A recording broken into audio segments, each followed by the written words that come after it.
Everyone, and welcome to my review of the Focal Stellia. These headphones have been around for a while, and I think a lot of people are pretty divided about the looks of these headphones because the first thing that I think comes to people's minds when they think of this headphone is how iconic and different it looks.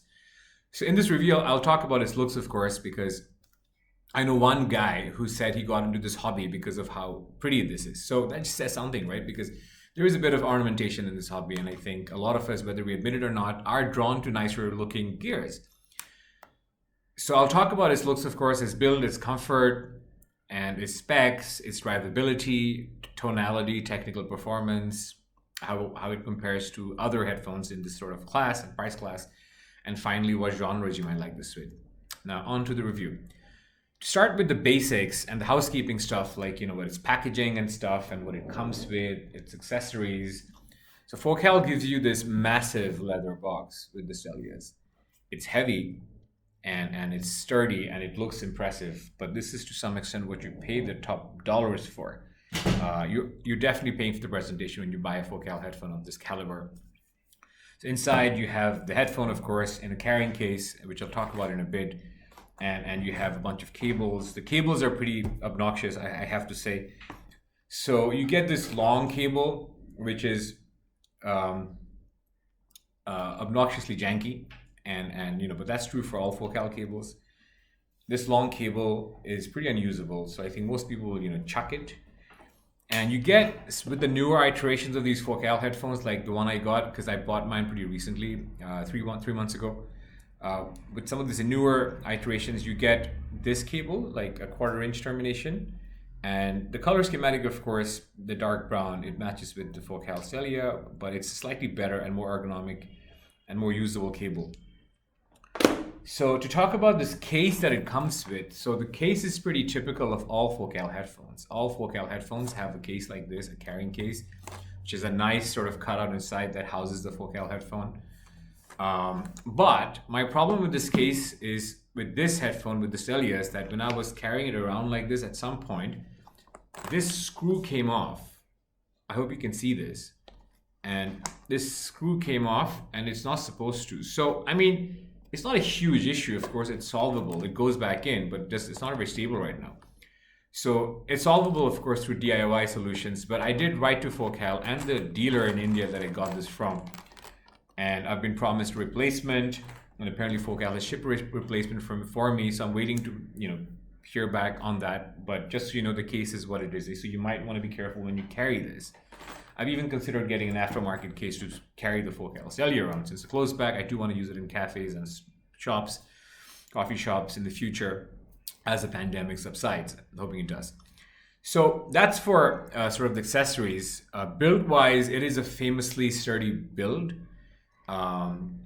So certain Focal headphones, especially the Utopia, a lot of Utopias have had issues with driver failure. And Focal is very good about replacing drivers for people whose drivers have failed. However, these stories of driver failure, I think, are fewer and far between for the Stellia. It is a sturdy build. It looks very premium, like I've been saying. It's sort of the Louis Vuitton of headphones. The premiumness comes from this leather encasing. There's leather here. These leather pads are some of the most buttery smooth pads you'll see, right? And so yeah, and there's aluminum on the yoke, pretty impressively built. Comfort wise, I'm okay with the comfort of these headphones because I think what happens is, like, if I'm wearing the headphone for longer periods of time, I don't get any hot spots on my head, although some people said they might or they do. But my problem is with the clamp. Now you want this headphone to sort of have a clamp because it is a closed back and you want sound isolation, noise isolation, what have you. But for someone like me who has a head as wide as I do, and if I'm wearing glasses, which is not often, thankfully, the rims of my glasses can be pressed really hard onto my skin because of this clamp, right, of the cups. So I find this unusable when I'm wearing glasses, which is not often, like I said, thankfully. So I can still use it frequently. But if you have a large noggin like I do, and if you wear glasses, you might want to audition and figure out if this clamping is going to work for you. So yeah, so that's it for aesthetics, build, and comfort. Specs wise, it's super easy to drive. It has beryllium drivers, which is its own thing, and it's treated very differently from other kind of drivers because it's poisonous. And you might have seen photos of Focal engineers working with these drivers wearing like PPE like costumes. So these drivers obviously make these headphones special, and they're also very easy to drive because they have a different voice coil than I think the Utopia does. So the impedance of these headphones are around 35 ohms, which means they're very low impedance, and the sensitivity of these headphones is around 105 dB, which means they're very, very sensitive. So you can drive this to loud levels of anything, of a DAC, a portable DAC, a dongle, or even your phone. But it does scale with higher quality amplification, so that goes without saying. And it also responds to tube amps really well, I think. Now to talk about sound. So what does the Stellia sound like in terms of tonality? If I were to summarize, I would say that this is a warm, smooth, bassy, and mid-range oriented headphone. To talk about all these different frequency spectrums, the bass of the Stellia is one of the stars of the show. It's more mid-bass than sub-bass. The mid-bass punches hard. It is not Utopia level punch. And I think the sort of balance between sub-bass and mid-bass is such that the mid-bass is quite elevated, which is good also because it introduces this warmth and tonal richness across the rest of the frequency spectrum. But if you are a sub-bass aficionado, and if you like more sub-bass than mid-bass, I think you'll find that this is slightly mid-bassy. But if you like your mid-bass, if you like this sort of region that punches, I think you'll really like this headphone. A lot of people have noted how this works with EDM, and I can verify that this is true. But overall, the bass representation is really good. It's detailed, it's fast, it's snappy, it's well controlled. There's no bloominess, and there's no muddiness. And the mid-range is unaffected by the bass energies, which I think is pretty high praise for how much bass this has. It is not Abyss TC level bass. It is not like a Fostex level bass, but it is quite bassy. I do want to say that I think one thing that doesn't get talked about as much about these Focal Stellias that I think really needs to be understood for those that are blind buying is how amazing the mid-range is. And I'm coming from a Stax 009S, which I have over there, and I have a Susvaras over here. I have a Susvaras, a lot of you know.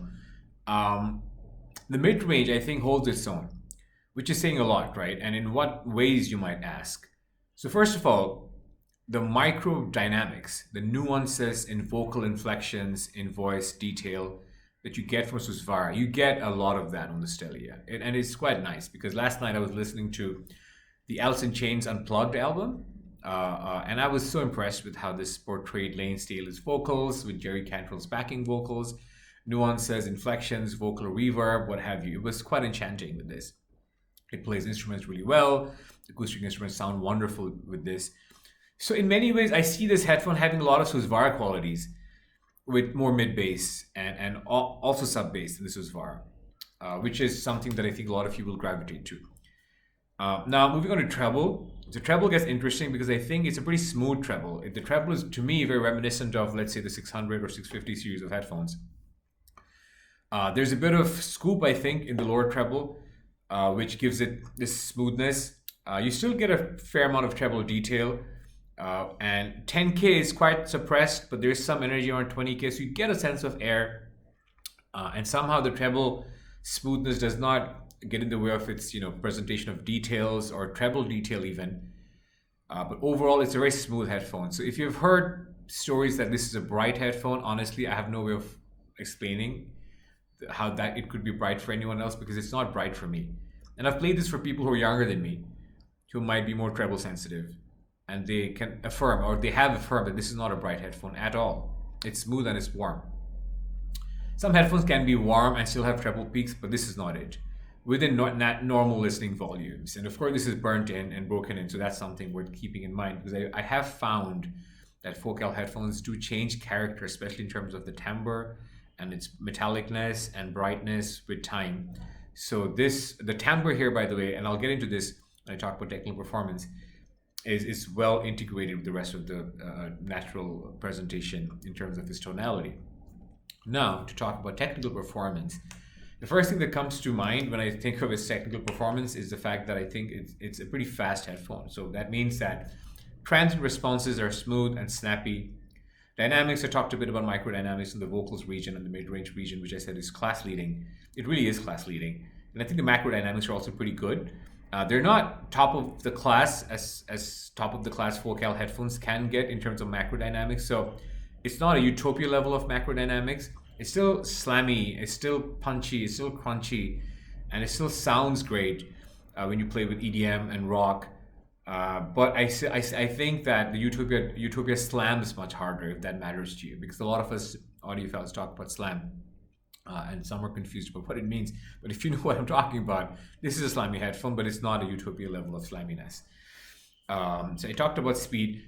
Now, soundstage and imaging wise. So soundstage is interesting because a lot of people have said that this has a wider stage than the Utopia, and I can verify that it's true.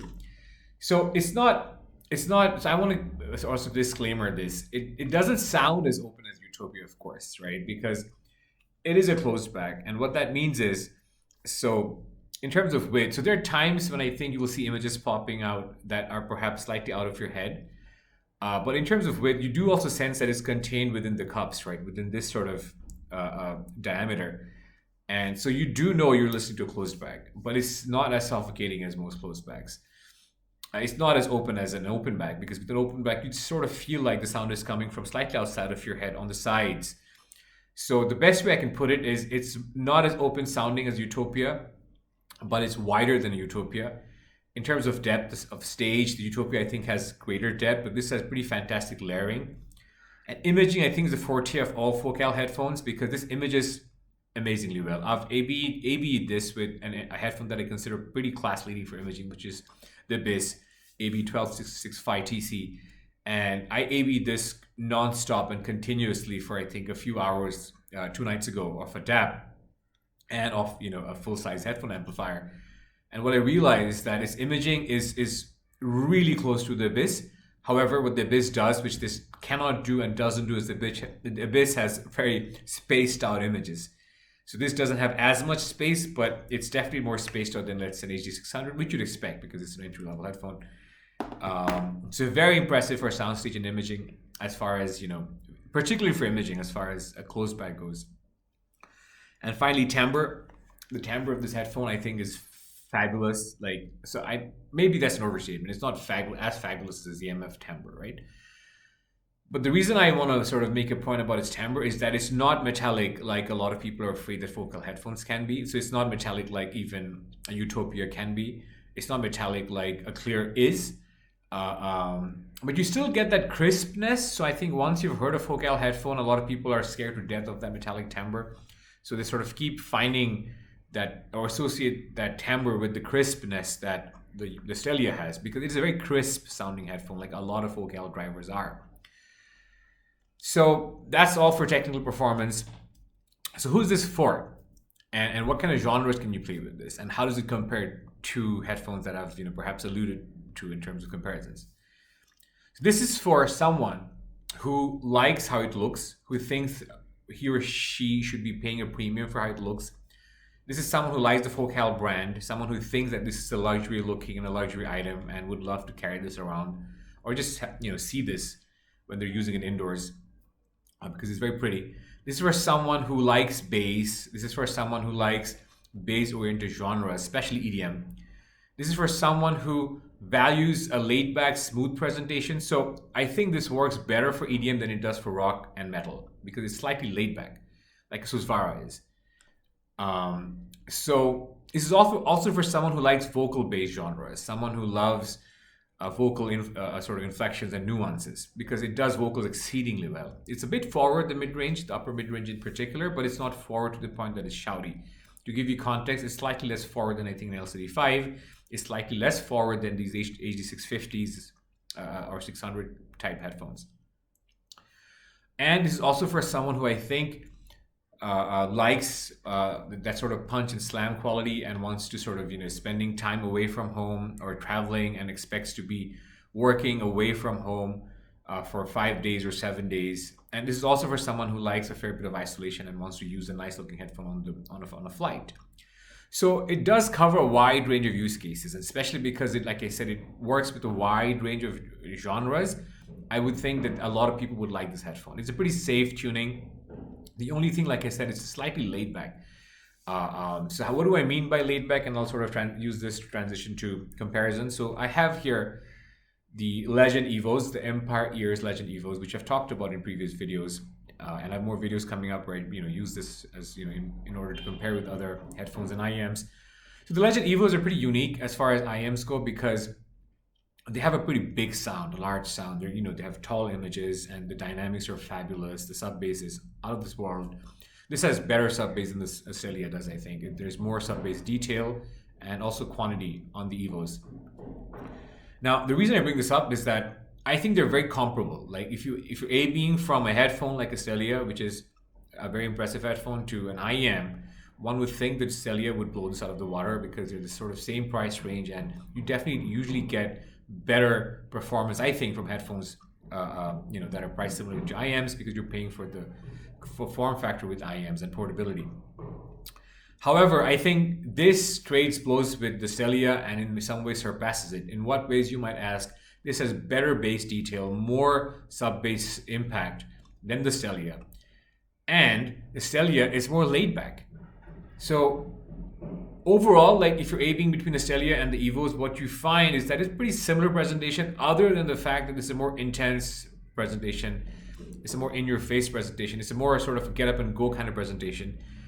Whereas this is more laid back. So this really works well with, I think, classical genres as well. So it's not just a modern sort of genre headphone. It works, like I said, I listen to Alice in Chains, which is, not a classical genre, of course. It's grunge, but I mean, the Unplugged album was phenomenal with this. Nora Jones was phenomenal with this. I listened to a lot of Eddie Vedder with this. A lot of vocal-oriented people. It was phenomenal. Also Pink Floyd even. So yeah, and in terms of other comparisons, compared to Utopia is slightly hotter on the top end. A Utopia has even lesser sub bass than the Stellia does, and it's slightly faster and more detailed. So a lot of people, I think, will prefer the Utopia because it is a slightly more technical sounding headphone, more analytical sounding headphone. But I do know a few people who prefer the Stellia, and even when they own both. And these are people who think that the Stellia is more usable across different genres. Compared to a Susvara, a Stellia is a clearly inferior headphone because of staging and imaging mostly, and also detail retrieval. But it's a similar headphone. It's laid back with better bass, I dare say, than a Susvara. Susvara has more bass quality, I think, in terms of more detail retrieval and more tightness. Definitely more tightness. But I do think overall the Stellia bass is more enjoyable than a Susvara bass. So guys, I guess where I'm going with this is that it's up there. It's up there with the best of the rest. It's up there with the Utopia. It's up there with the Susvara to some degree. It's up there with a lot of other top of the line headphones. And the best part is that it's not an intense experience. So I think a lot of people will like it. And I would go as far to say that if you've never owned a high-end headphone and you want just one, and you value portability, and you want to sort of have your headphone look nice because you want attention from people for owning an expensive headphone, and you should if you want an expensive headphone, this could be it. This could be your endgame headphone. This could be your sort of TOTL dynamic driver that works across genres, that you listen to at home, that you listen to outside, because this, like I said, will often not sound like a closeback. And so this is a good headphone, period, not just a good closeback headphone. So that's it about the Stellia. Overall, I give the Stellia my highest recommendation. And if you like this headphone, and if you have further questions about what it sounds like and how it compares with other closebacks, I'm happy to take the conversation offline. I've not heard some of the more recent closebacks like the Lyric. I've not heard Dan Clark's closeback, but to some extent, because I do like a bit of punch and slam, and a lot of people whose judgment I've come to trust have said to me that Dan Clark headphone does not slam and punch. I've stayed away from that headphone until now. I do hope to get a chance to review it at some point. But yeah, it is the best closeback that I've heard, and to me, it is in many ways the perfect headphone. Thank you for watching. Hope this was useful, and stay safe, and I hope to see you in my next video. Bye.